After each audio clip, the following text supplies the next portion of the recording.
All right, good morning. Episode 68 of the Schultzapalooza. A little chilly this morning in central New York, but a gorgeous day. And you can see my buddy Louie chilling. All right, listening. Well, I don't think they can hear the Schultzapalooza, despite how loud I am. I think that the door keeps it closed. My nephew is sleeping in the bedroom just off of the couch. Schultzapalooza 24 underway. About 75% of the attendees are here. A lot of them descended on Cisco Lake all at the same time. I think my cousins had arrived from California, and that's, you're getting up early and you're flying across the country.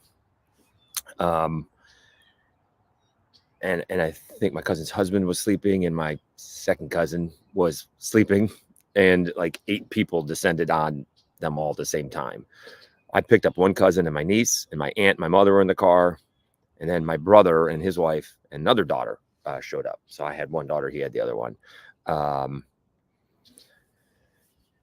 so there's got to be about 20 people out there already. We still have one cousin coming in from Florida in LA, and then 2 more from Chicago. And I don't know how many kids are showing up, but could be another 10 people. And then we have the celebration tomorrow.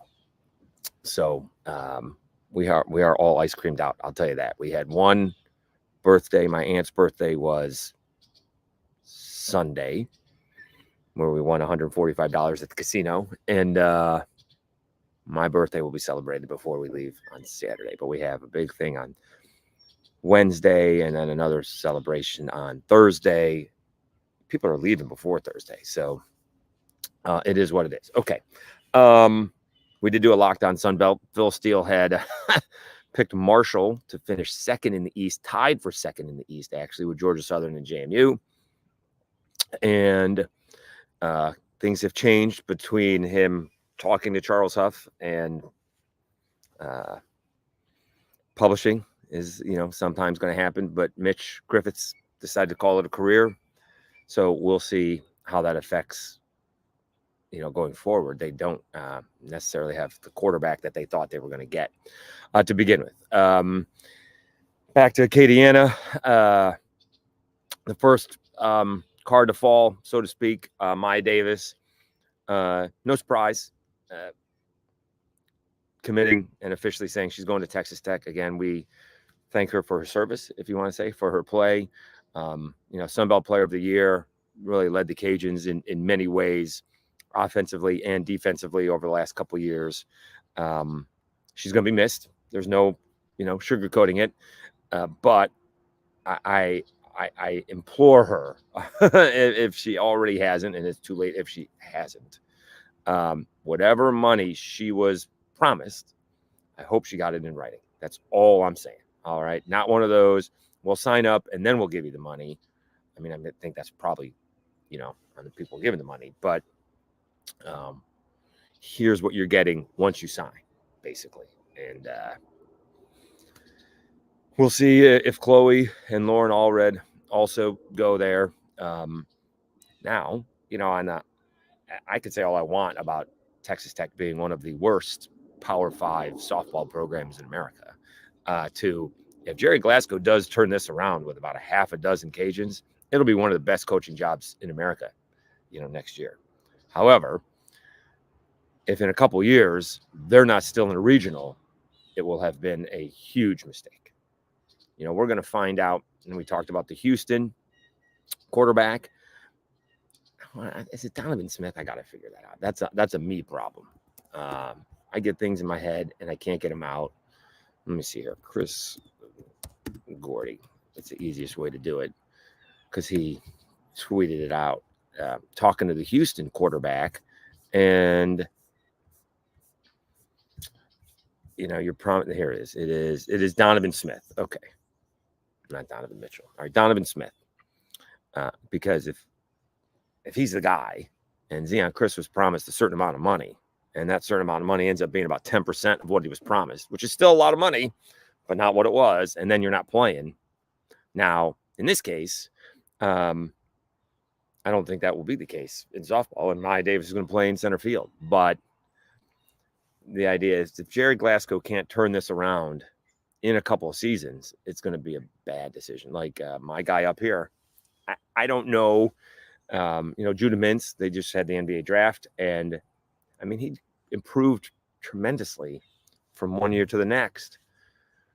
But outside of him being able to get to the basket and shoot free throws, I'm not sure exactly what his NBA skill was, right? Not explosive, not a great three-point shooter. Does a good job of getting to the basket and shooting free throws. But he went undrafted. Now, did he leave NIL money on the table? Maybe. I would presume he would have been welcomed back with some NIL money. I don't know how much that would have been. Is he going to go to Europe or somewhere else to play basketball? Probably. He's a talented young man. But was it a wrong decision for him to go and not get drafted? Like, was anybody telling him, you're a first-round pick, you're a fringe first-round pick? I mean, we can go back to 2014, right? We were wondering if Elfrid Payton was coming back. Like, is he really going to leave to be a second-round pick? And then he was a lottery pick. He's been in the NBA since. So, and Judah Mintz ends up not getting picked at all. Now, on the other side, Isaiah Hartenstein was a second-round pick. Not highly regarded. Just signed a 3-year, like $90 million deal. And not with the best of all stats. So, if you can get in the league and somehow contribute off the bench, you never know what might happen. So I don't know. The idea is that we have to wait and see if it was the right decision for Jerry Glasgow. And also, excuse me, and also if there was anything more to the decision. If he gave the same rationale next year, I would have been fine with it, because now the schools are going to start paying. But leaving this team when he did and how loaded it was has no bearing on who he can get recruited to play for the Cajuns. That's a cop-out to me. I think you still could have gotten plenty of, what I have to ask, and I mean this sincerely, right? Again, I even talked with Nick Domain, right, on Rage and Review. If you saw the meeting on the mound in a Texas A&M Cajuns game, in fact, that was Texas.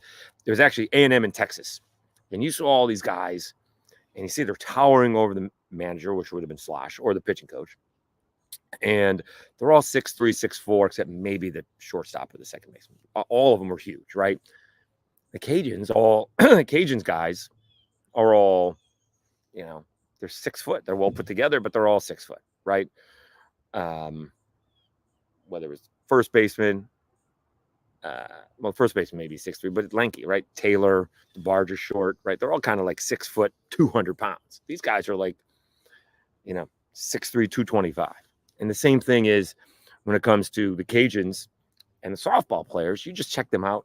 All the LSU girls are like 5'11", 6'2", something like that, right? Whereas Cajuns players are like Maya Davis, 5'7", speedy, right? And you may get a 5'11" girl in there. Sam Landry is tall, but I'm not sure how much that would have affected it, this season. Now, moving forward, when the schools can pay, okay. But again, you only have so much. Like, are we all of a sudden, I don't know. I guess in theory that would be the case, right? If you're paying the girls to come to Lubbock, then they're not going to come to the Cajuns. Whereas before they were coming to the Cajuns and now they're not going to Lubbock. Because I don't think you're out recruiting, if you're the Cajuns, LSU, Alabama, Oklahoma, Texas, Stanford, right? They're not out recruiting those anyways. But maybe you are out recruiting, some of the better, some of the other Power 5 schools, maybe.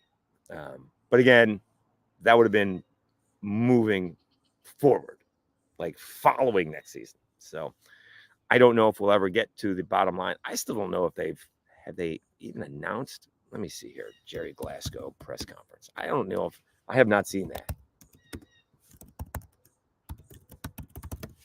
Have they had one yet? Did they? Oh, there we go. So that was last Thursday. It was last Thursday. New softball head coach Jerry Glasgow discusses recruiting and roster following Thursday's introductory press conference. Okay. I'll have to listen to that. Okay. Okay. All right. So there was a press conference. All right. Still the same red. It's tough to see.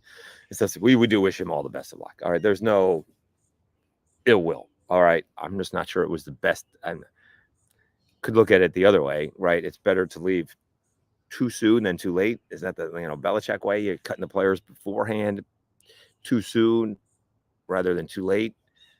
I don't know. So to me, again, he would have been able to go anywhere almost if he stuck around another year and got them to a super regional and won a super regional long.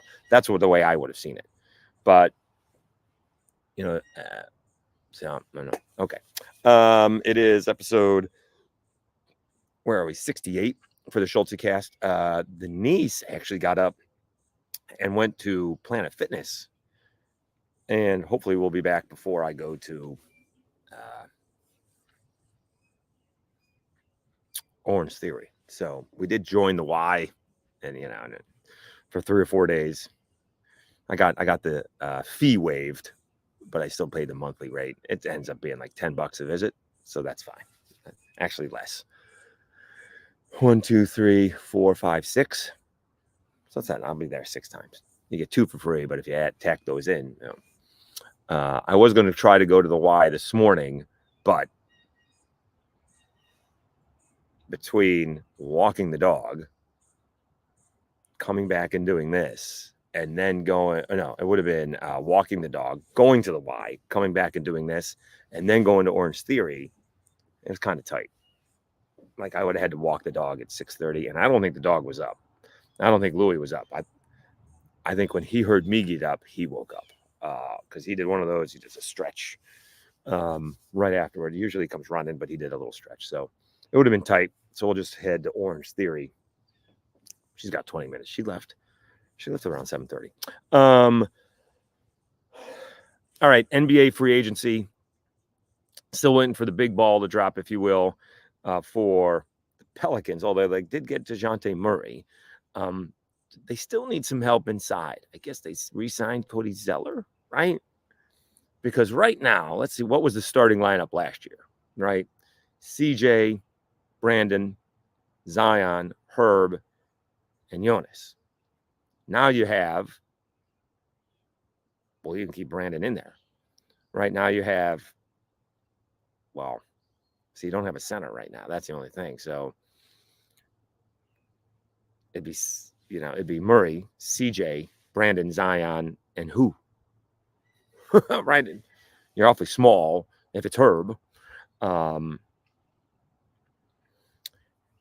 I guess they're willing to bring Brandon back on a less than max contract. I'm not, that doesn't work. All right. That just doesn't help him out, and it doesn't help you out. There are all kinds of trades potentially going on. Schmidt is a great one, but I can't. He's a great one to follow. Fear the bear, but I can't. Sometimes the things he's alluding to, I don't know. I mean, he's talking about trying to get, Steph Curry in a trade. Okay. Klay Thompson to the Mavericks. He turned down more money to go win a championship. All right, so he took 3 years instead of 4 years, apparently. The Sixers are all in, I guess, on their crew. I guess I saw Maxey, Embiid, and Young are all like over $600 million. And what about, on the side note, what about the Celtics winning a championship and then selling? And so now Cuban sold. I don't know how to say the guy's name who owns the Celtics side something, or Sire something. Maybe they're realizing that now is the time. This is the payoff. They're about to get a huge TV deal.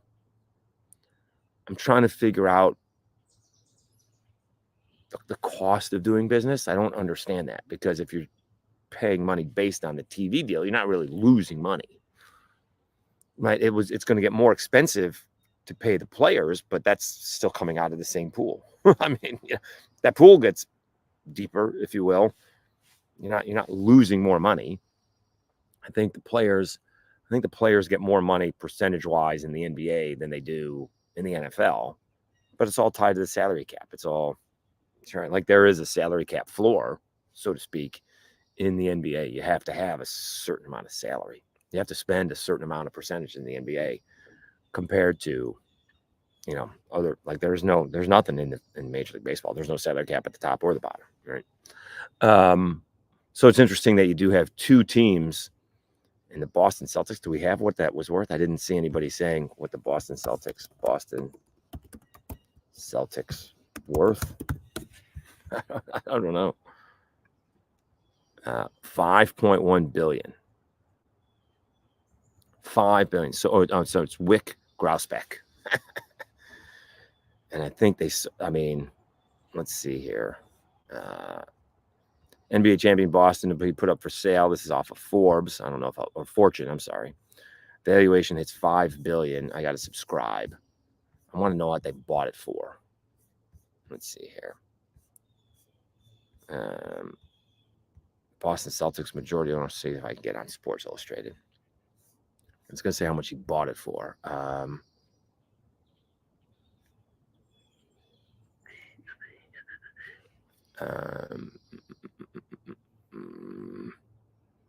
Sales stake potential sale not expected. Let's see here. Grousbeck bought the team 22 years ago for $360 million. Goodness gracious.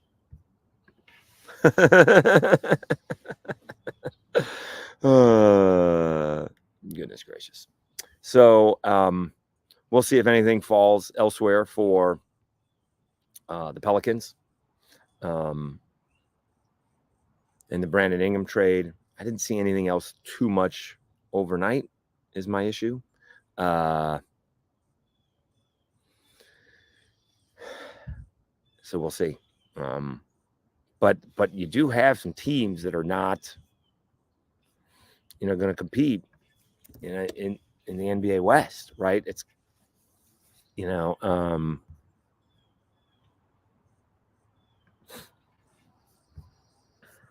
I mean, are the Clippers going to be any good? Maybe not. Mavericks should still compete. They just got to the finals. We'll see what the Suns do.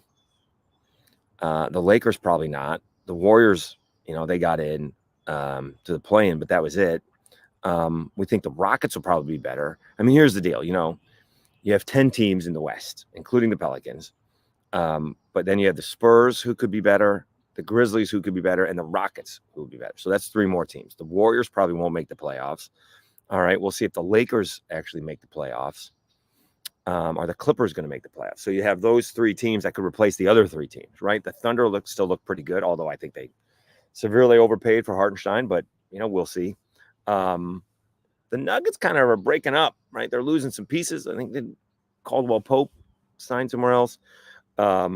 T-Wolves were all in. They did a good job. Who knows what the Clippers are doing, and we'll see what if Durant gets traded. Lakers, Kings, Warriors. All right. So we'll see what the Pelicans can do. The Pelicans, on paper had a really good year last year. They kind of faltered towards the end, 49 and 33. That's not bad, right? Because if you talked about this, right? If you go back to the following year, if you go back to 22, 23, and you got 49 wins, they would have finished, right? They would have finished 3rd. That's crazy on how good the West got last year.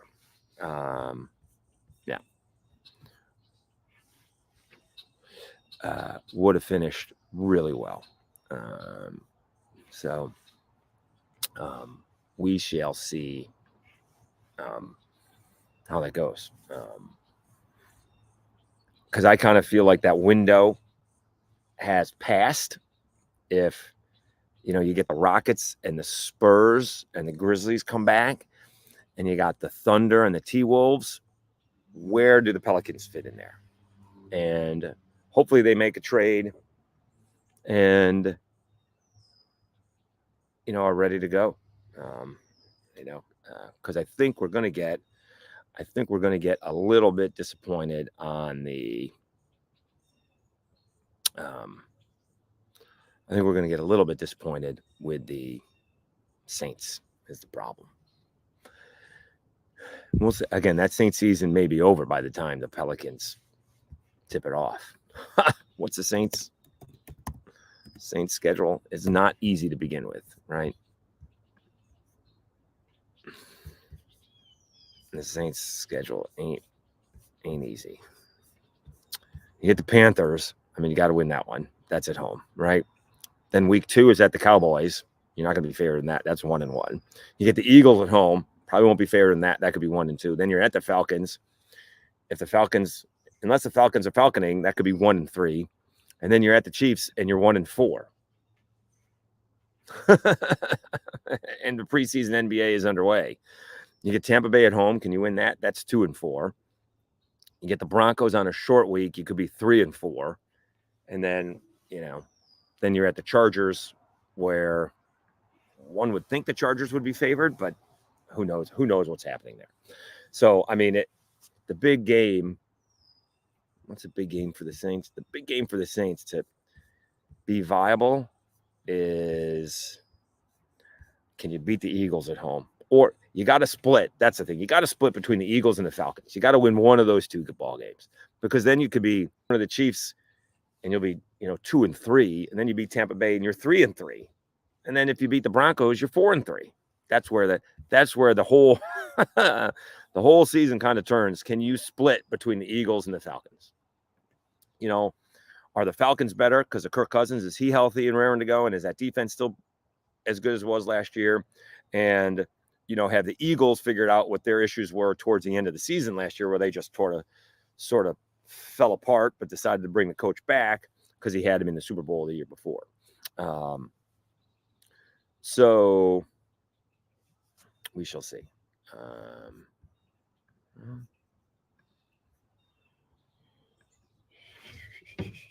So we shall see. Okay. I think the niece came back. I got to go get ready for Orange Sherry. Was there anything else? No. Schultzapalooza is underway. NBA free agency is off and running. Let's see here.